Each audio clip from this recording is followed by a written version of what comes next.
నెలకి 50,000 నుండి 60,000 ఆదాయం రన్ టైలర్ యాప్లో ఆర్డర్ కంప్లీట్ చేసి పేమెంట్ పొందండి. పుష్ప సినిమా మీద మీ అభిప్రాయం ఎప్పటికైనా మారింది? నేను అభిప్రాయపడ్డాను. నేను సినిమా బాగానే ఉందిగా. సినిమా బాగుంది. సినిమా మీరు చూడకముందు స్మగ్లింగ్ ఏదో చెప్పారు నాకు, స్మగ్లర్ అంట, పోలీస్ ఆఫీసర్ ఉండే పూల్లో పాసు పోస్తాడని చెప్పేసి ఇట్లాంటి కామెంట్స్ విన్నాను. సో నాకు సినిమా చూడబుద్ధి కావట్లేదు అని చెప్పేసి మీరు ఒక స్టేట్మెంట్ అన్నారు. సినిమా చూసిన తర్వాత మీ అభిప్రాయం మారిందా? సినిమా కూడా నేను ముక్కలుగా చూసాను. నాకు సినిమా పెద్దగా అంటే బట్ నాకు సెకండ్ హాఫ్ నచ్చిందని చెప్పాను. తర్వాత వీడియో పెట్టాను, మీరు చూడలేదేమో. సెకండ్ హాఫ్లో ఫ్యామిలీ ఎలిమెంట్ ఏదైతే ఉందో, మిగతా సినిమా అంతా చండాలం నాకు ఇప్పటికీ కూడా. కానీ నా పెద్ద ఇష్యూ మామూలు రెగ్యులర్ కమర్షియల్ సినిమా అదే పెద్ద పట్టింపు కాదు. కానీ వైఫ్ అండ్ హస్బెండ్ ఎలిమెంట్ తీశాడు, అద్భుతంగా తీశాడు. వాళ్ళిద్దరూ ఆ అమ్మాయి ఈయన కోసం, ఈయన అమ్మాయి కోసం పడే పాటలు ఉన్నాయి. పుష్ప రష్మిక కోసం, అర్జున్ రష్మిక కోసం, రష్మిక అర్జున్ కోసం వాళ్ళు మాట్లాడే మాటలు కానీ కమర్షియల్గా బాగున్నా కూడా నిజంగా కూడా ఎమోషనల్గా కూడా ఉన్నాయి. ద సేమ్ టైం ఒక భార్యాభర్తల అనుబంధాన్ని అటువంటి క్యారెక్టర్స్ మీద చూపించడం అనేది చాలా గొప్ప విషయం. ఇప్పుడు ఏదో మామూలుగా మిడిల్ క్లాస్ ఫ్యామిలీలో ఉంటుంది, ఇట్లా డబ్బు ఉండి ఆడ స్మగ్లింగ్ చేసేవాడికి ఒక భార్య మీద అంత ప్రేమ ఉంటుందా?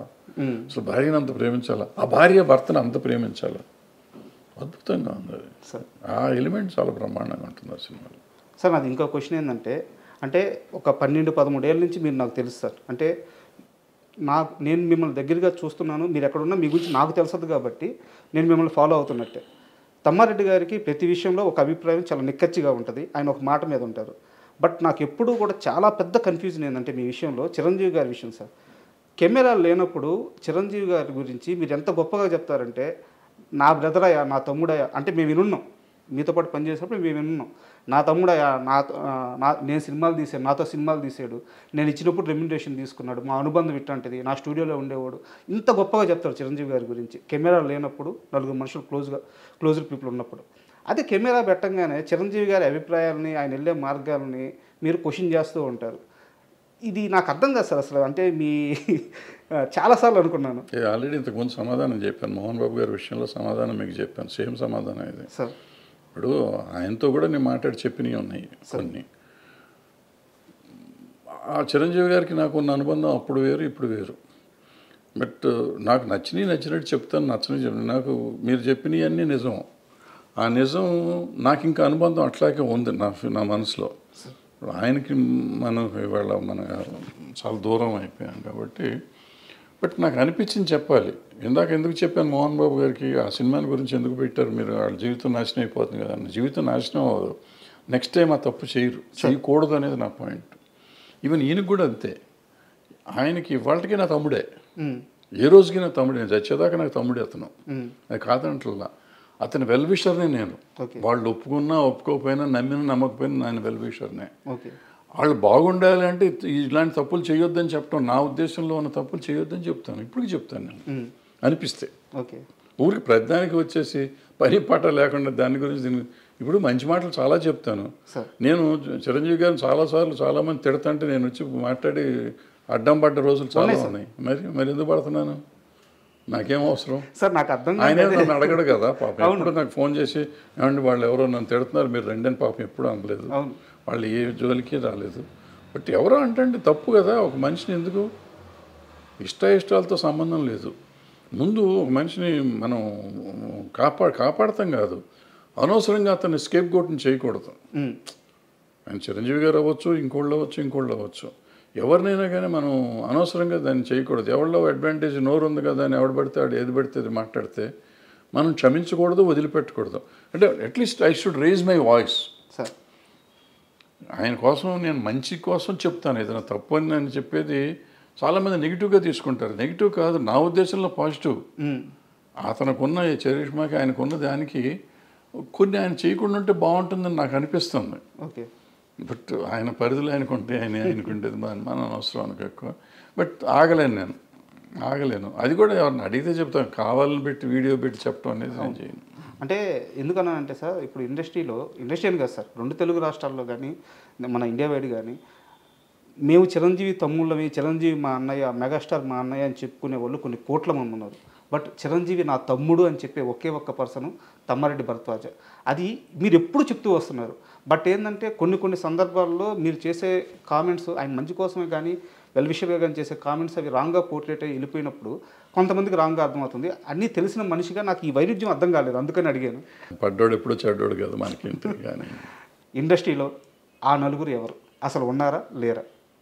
అన్నీ అయిపోయినాయి, వాళ్ళే ఒప్పుకున్నారు కదా. మళ్ళీ ఇప్పుడు కొత్తగా నేను ఎందుకు మాట్లాడతాను, వాళ్ళే వచ్చి ఈ మధ్య చెప్పారు మేమే నలుగురిలో ఉన్నాం కానీ మేము లేవు దాంట్లో అని చెప్పుకున్నారు. అంటే సమస్య ఏంటంటే చెప్పిన వాళ్ళందరూ మేము లేవంటున్నారు. అది చెప్పలేదు కాబట్టి, చెప్పారు కాబట్టి ఆ నలుగురే. మేము లేవన్న నలుగురు. అండ్ రానున్న కాలంలో చిన్న సినిమాల పరిస్థితి ఎలా ఉండబోతుంది?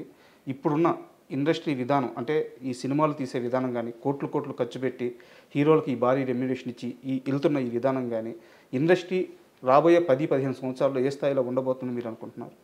చిన్న సినిమాల పరిస్థితి ఎలా ఉండబోతుంది? పెద్ద సినిమాలు తీసే నిర్మాతల పరిస్థితి ఎలా ఉండబోతుంది? ఏం చాలా దుర్భరంగా ఉంటుంది, చూడాలి. అంటే మంచి సినిమాలు కొంచెం చిన్న సినిమాలు అది మన కోర్టు ఆడినట్టు, ఇటు బలగం ఆడినట్టు చిన్న సినిమాలు ఆడుతున్నాయి కదా, అట్లా ఆడుతూనే ఉంటాయి.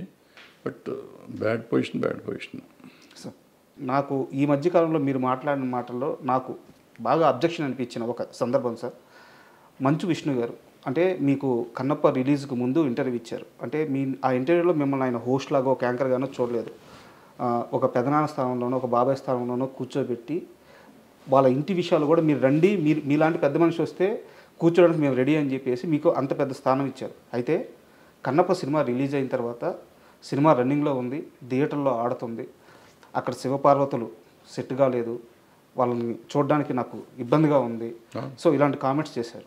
మిమ్మల్ని అంత నమ్మిన మనిషి, అన్నేళ్ళు కష్టపడి అన్ని కోట్లు ఖర్చు పెట్టి సినిమా తీసి మీకు అంత స్థానం ఇచ్చి మీకు అంత ప్రయారిటీ ఇస్తున్న మనిషి, సో ఒక రకంగా చెప్పాలంటే చావోరేవో అన్నట్టు సిచ్యువేషన్ విష్ణు గారిది. అలాంటి టైంలో మీరు అలాంటి కామెంట్స్ చేయడం కరెక్ట్ అంటారా? 100% తప్పేం లేదు. ఎప్పుడు చెప్పాను నేను? 9వ రోజు చెప్పా సార్. 9వ రోజు చెప్పాను నేను చూసింది 8వ రోజు సినిమా. 9వ రోజు పెట్టా, 10వ రోజు పబ్లిష్ అయ్యి ఉంటుంది నాకు తెలిసి. అంతే సార్. 10 రోజుల తర్వాత అప్పటికి అయిపోయింది సినిమా, కలెక్షన్లు అయిపోయినాయి. అయిపోయినాక కూడా చెప్పకపోతే అట్లా వాళ్ళకి తెలియాలి కదా వాళ్ళ సినిమా ఏం తప్పు. నేను సినిమా చూడలే ముందు, సినిమా చూస్తుంటే డెఫినెట్గా పెట్టుండేవాడు కదా ముందు చూస్తుంటే. నేను 10 రోజుల తర్వాత కలెక్షన్లు కూడా అయిపోయినాక కలెక్షన్లు ఇంకా రావట్లేదు అనే టైంలో సినిమా చూశాను నేను చూసినప్పుడు థియేటర్లో జనం కూడా లేరు, అయినా చూసి సినిమా. సో ఆ తర్వాత 1 or 2 days తీసేసినట్టున్నా సినిమా. సో అప్పుడు పెట్టాను నేను. మీకు విష్ణు గారు ఏమైనా ఫోన్ చేశారా? నేనే ఫోన్ చేశాను, విష్ణుకి ఫోన్ చేశా, మోహన్ బాబు గారికి కూడా ఫోన్ చేశా. ఓకే. ఫోన్ చేసి మీరు ఈ తప్పు చేశారు, ఎందుకు చేశారు ఈ తప్పు, ఈ ఎవరు లేకపోయినా కానీ ఆడేది ఆ సినిమా, బ్రహ్మాండంగా ఆడేది సినిమా, సూపర్ హిట్ అవ్వాల్సిన సినిమాని మీరందరూ కలిసి average cinema, below average cinema చేశారు. ఫ్లాప్ సినిమా అన్నాను నేను ఇప్పటికి కూడా. ఓపెనింగ్ వచ్చింది ఆ మాత్రం. బట్ ప్రభాస్ లాంటి వాడు మీకు డేట్లు ఇచ్చి చేస్తున్నప్పుడు దాన్ని మనం నిలబెట్టుకుని ఉంటే ఎంత సెన్సేషనల్ అయ్యేది ఆ సినిమా. సో బాగా తీయటం వేరును ఒక కంటెంట్ని చంపుకోవటం వేరు. ఇవాళ చాలామందికి అర్థం కావాల్సిన విషయం, పులిని చూసి నాకు బాహుబలిని చూసి బాహుబలిని, త్రిబులార్ని చూసి త్రిబులార్ చేయలేం మనం. అంతే. మనకి ఈ కాళహస్తి మహత్యం కానీ భక్త కన్నప్ప కానీ 2-3 వర్షన్స్ 4-5 వర్షన్స్ తీశారు. ఇప్పటికి 10 సార్లు తీశారు సినిమాలు. తెలుగులో 2-3 సార్లు వచ్చినా మిగతా భాషలో కూడా తీశారు. సో అది అన్ని సార్లు ప్రూవ్ అయిన సినిమా. మరి ఇప్పుడు యావరేజ్ ఎందుకయింది? అక్కడ ప్రతిసారి భక్తిభావం నిలబడింది, ఇక్కడ భక్తిభావం నిలబడలేదు. ఇక్కడ శివుడు పార్వతి వెకిలిగా ఉన్నారు. అది చెప్పాలి. నేను చెప్పాను, డైరెక్ట్గా ఫోన్ చేసి చెప్పాను. నేనే ఇట్లా యూట్యూబ్లో పెట్టుకోవాలా, యూట్యూబ్లో పెట్టే ముందే ఫోన్ చేశా. పెడతానని చెప్పలేదు, అది వేరే. బట్ వాళ్ళకి ఫోన్ చేసి చెప్పాను, ఇద్దరికి చెప్పాను. మోహన్ బాబు గారిని గట్టిగా అన్నా నేను, మీరు పట్టించుకుని ఉంటే ఇట్లా ఉండదు సినిమా. ఎందుకంటే ఆయన అసిస్టెంట్ డైరెక్టర్ చేశాడు, యాక్టరు, మంచి యాక్టరు, ఆయనకు తెలుసు, అన్ని విషయాలు తెలుసు. మరి పట్టించుకోకుండా భక్తి లేకుండా సినిమా తీసి భక్త కన్నప్పని వారియర్ సినిమా చేస్తే ఎట్లా ఉంటుంది సినిమా?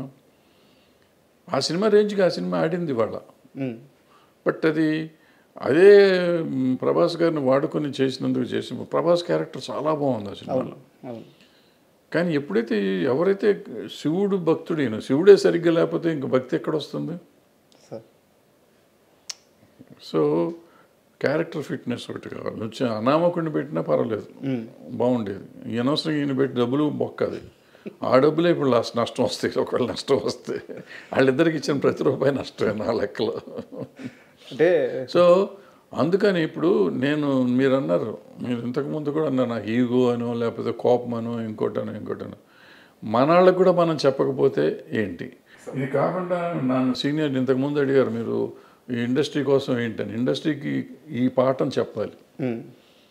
ఇది నేను చెప్పకపోతే, నాకు తెలిసినంత వరకు తప్పో ఒప్పో నేను చెప్పింది చెప్పకపోతే రేపు ఇంకోళ్ళు తీస్తారు, ఇంకో కన్నప్ప తీస్తారు, అది ఫ్లాప్ అవుతుంది. మీరు పాండురంగమాత్యం తీశాడు రాఘవేంద్రరావు గారు, పాండురంగాన్ని, ఆయన ఇలాగే తప్పులు చేశాడు, అది పోయింది.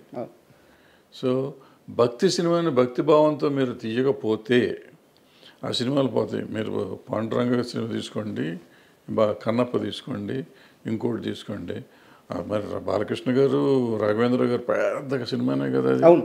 మరి ఎందుకాళ్ళ పాటలు కూడా బాగానే హిట్ అయినాయి ఎందుకాళ్ళ. దాంట్లో పాత సినిమాలో ఉన్న భక్తి ఏది, ఆ ఎమోషన్ ఎక్కడ దొరికింది, రాలేదు. ఎందుకు రాలేదు, ఎందుకు తీయలేకపోయారు మీరు?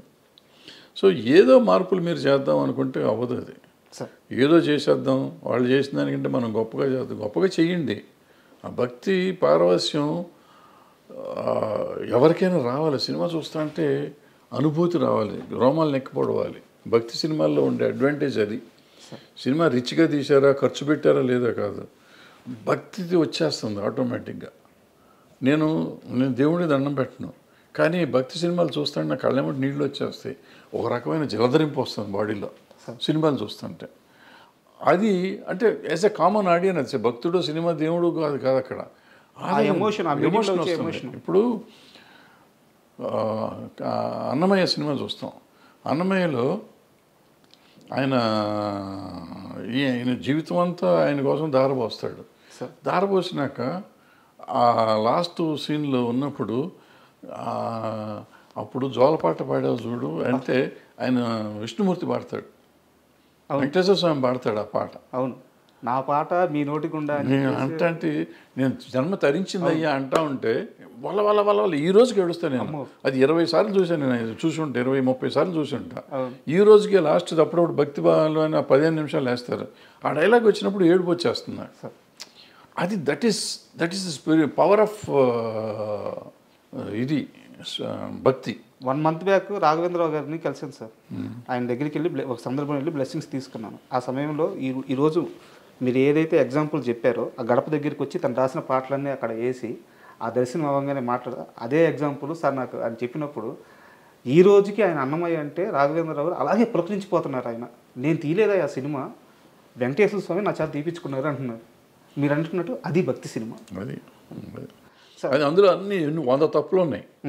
ఆ సినిమాలో లేనన్ని తప్పులు ఆ సినిమానే ఫాలో అయ్యారు. ఈ సినిమా కన్నప్ప కూడా అందులో వెంకటేశ్వర స్వామి వాళ్ళు అందరూ కలిసి అది చేయలేదు ఇది చేయలేదు అన్నప్పుడల్లా వీడు మారిపోతూ ఉంటాడు ఈ భక్తుడు అన్నమయ్య. బట్ అంత చేసింది లాస్ట్ 15 minutes ఆయన చేసిన భక్తి ఉంది ఎక్కడైతే ఉందో పులకించిపోయారు. అది పీక్ తీసుకెళ్ళిపోయారు. సో మిగతాదంతా మర్చిపోతాం మనం. అది దట్ ఈస్ ఫిల్మ్ మేకింగ్.